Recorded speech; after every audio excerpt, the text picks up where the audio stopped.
Good morning प्यारे बच्चों। आज हम शुरुआत करते हैं हिंदी भाषा की और डिस्कस करेंगे हिंदी भाषा के बारे में।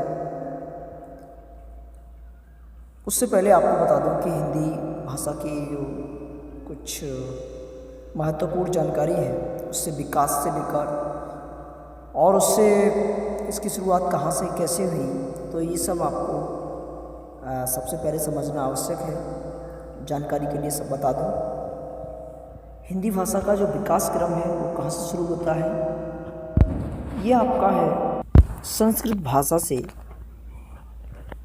हिंदी भाषा का जो जन्म हुआ है। सबसे पहले देववाणी संस्कृत भाषा, और संस्कृत भाषा के बाद में पाली भाषा, पाली के बाद प्राकृत भाषा, उसके बाद अपभ्रंश भाषा, अपभ्रंश से अवहट्ट भाषा और अवहट्ट से हिंदी भाषा का जन्म हुआ है। अब क्वेश्चन ये बनता है कि हिंदी भाषा की आदि जननी कौन है। आदि का मतलब पहले की, सर्वप्रथम, तो वो है संस्कृत। परंतु बात की जाए कि जो वास्तविक हिंदी है उसका जन्म किससे हुआ है। जननी, आदि जननी संस्कृत है। अब बात आती है जननी, यानी जिससे हिंदी, आज की जो हम हिंदी पढ़ रहे हैं, बोल रहे हैं, इस हिंदी का जो जन्म हुआ है वो आपकी अपभ्रंश से हुआ है, अपभ्रंश भाषा से हुआ है। तो आइए, पॉइंट इसमें लिखा हुआ है, हिंदी भाषा के इतिहास का आरंभ अपभ्रंश से माना जाता है।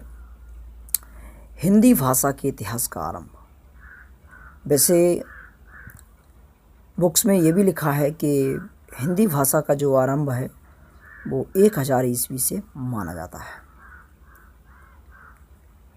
इसके बाद भी हमारे इस देश भारत में 1000 ईस्वी के बाद बहुत सारे मुग़ल शासकों का शासन रहा है।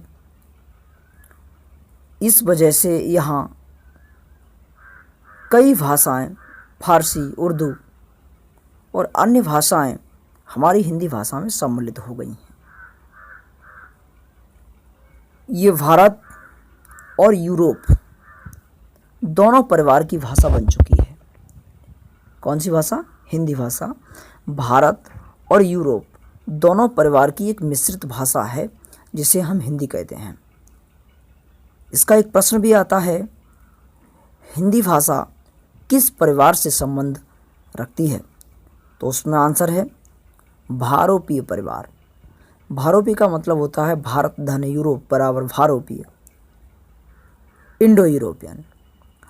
तो ये बात आपको समझ में आई होगी। दूसरा पॉइंट इसमें लिखा हुआ है, अपभ्रंश भाषा का विकास 500 से 1000 ईस्वी में हुआ। जी हाँ, अभी आपको बताया कि 1000 ईस्वी के बाद हमारी हिंदी का मान लो कि जन्म हुआ है। 1000 के बाद धीरे धीरे हमारे जो कुछ कवि आए 1500-1400 ईस्वी के करीब, सूरदास, कबीरदास जी, इन्होंने भी हमारे हिंदी भाषा का प्रचार और प्रसार करने में बहुत ही महत्वपूर्ण भूमिका निभाई है। अपभ्रंश भाषा का विकास 500 से 1000 ईसा पूर्व माना जाता, ईस्वी में माना जाता है। इसमें साहित्य का आरंभ 8वीं 13वीं सदी अपभ्रंश का वाल्मीकि, किसको कहा गया है? स्वयंभू को कहा गया है। अपभ्रंश भाषा का वाल्मीकि मतलब अपभ्रंश भाषा को अच्छे से एक्सप्लेन करने वाले व्यक्ति थे, वो थे स्वयंभू। इनको अपभ्रंश का वाल्मीकि कहा जाता है। तो ये बात आपको समझ में आई होगी। गुड, आगे अब बात करेंगे। भारत में 4 भाषा परिवार हैं। 4 भाषा परिवार हैं, मतलब हमारे भारत में जो हिंदी है, हिंदी को 4 भाषा परिवारों में विभाजित किया गया है। नंबर 1 है भारोपीय। मैंने आपको भी बताया था भारोपीय। भारोपीय मीन्स होता है भारत धन यूरोपीय। भारत और यूरोप को मिलकर यूरोप और भारत दोनों मिलकर जो भाषा बोली जाती है जिनमें, वो है 73%। मतलब जो भारतीय भाषा है हिंदी की, वो 73% में बोली जाती है। नंबर 2 है द्रविड़ भाषा। द्रविड़ भाषा जो है, ये भाषा परिवार हैं, द्रविड़ भाषा परिवार में करीब 25% लोग बोलते हैं हिंदी को। ऑस्ट्रिक जो है 1.3% बोलते हैं और चीनी तिब्बती 0.7%। तो भारत में 4 भाषा परिवार हैं, भारोपीय, द्रविड़, ऑस्ट्रिक और चीनी तिब्बती। ओके, चलते चलते एक बात और बता देता हूँ कि जो हिंदी भाषा है लगभग 3000 भाषाओं में से एक है। विश्व में बोली जाने वाली 3000 भाषाओं में से एक है हिंदी भाषा। और इसके बाद आपको चलो शुरुआत करते हैं हिंदी व्याकरण की तरफ। तो हिंदी व्याकरण की शुरुआत करने से पहले आपको बताऊं, इसकी शुरुआत होती है वर्णमाला से। जी हाँ, इसकी शुरुआत वर्णमाला से होती है। वर्णमाला किसे कहते हैं आप लोग समझते हैं? माला का किसे कहते हैं? माला किसे कहते हैं आप समझते हैं ना? जब हम कोई मोतियों की माला बनाते हैं तो मोती पिरोना पड़ते हैं उसमें, सेम उसी तरीके से वर्णों की माला, यानी वर्ण को हम क्रम से रखेंगे तो उनकी एक वर्णमाला बन जाती है। तो चलिएगा, भाषा की सबसे छोटी इकाई ध्वनि होती है।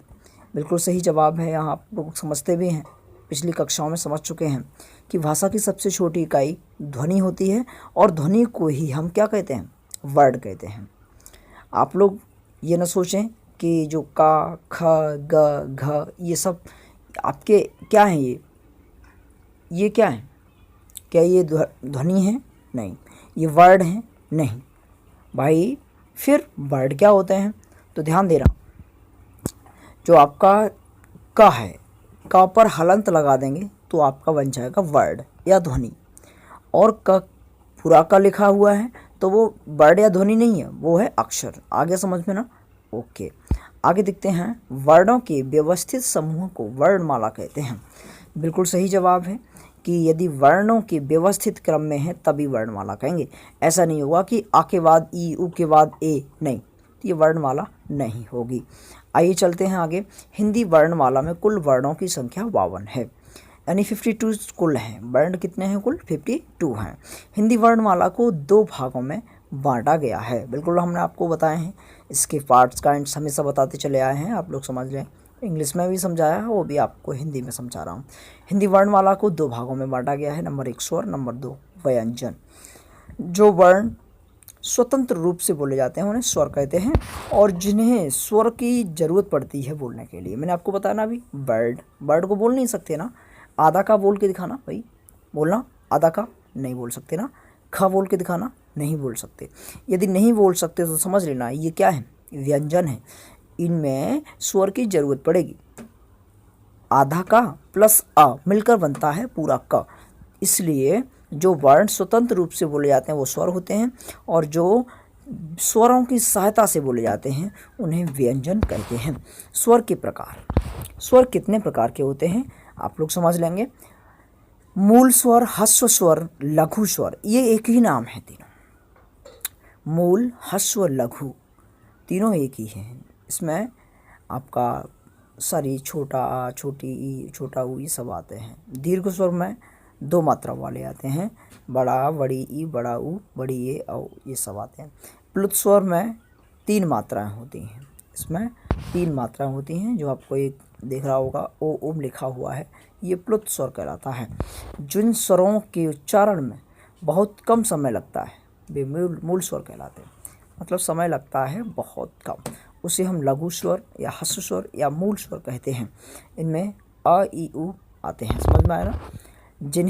जिस स्वरों के उच्चारण में ह्रस्व से अधिक समय लगता है उसे दीर्घ कहते हैं। बड़ा आ, ई, उ इस तरीके से बोलते हैं ना। जिन स्वरों के उच्चारण में सबसे अधिक समय लगता है वो प्लुत स्वर कहलाते हैं, जैसे ओम। ठीक है जी, ओके। स्वरों की संख्या 11 होती है।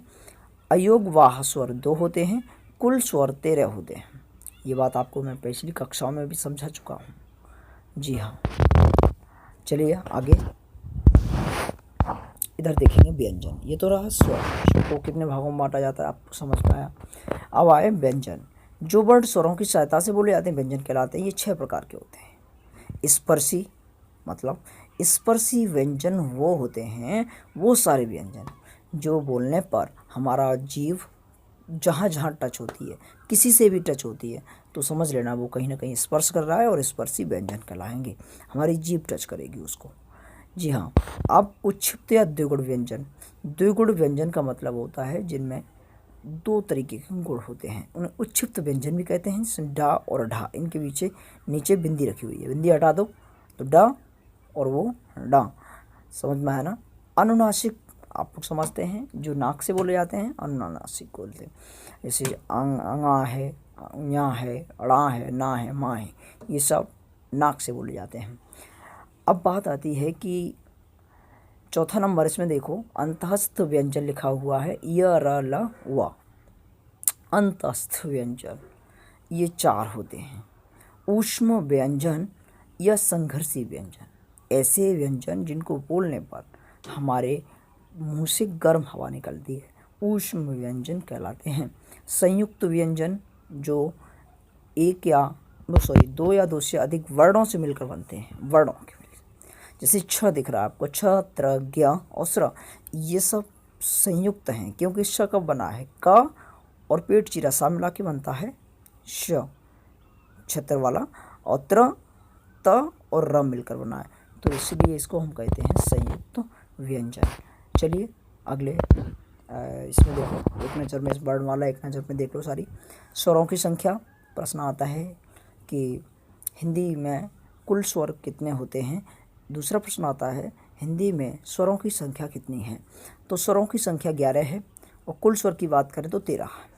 अयोगवाह स्वर 2 होते हैं, आपको पता है। स्पर्शी व्यंजन की संख्या है 25, का से लेकर माँ तक। ये 5 वर्गों में विभाजित हैं, प्रत्येक वर्ग में 5 वर्ण हैं। द्विगुण व्यंजनों की संख्या 2 है, पता है ना, ढा डा दोनों। अंतस्थ व्यंजनों की संख्या 4 है, यर अलावा, ये आप लोग सभी सीखे हैं।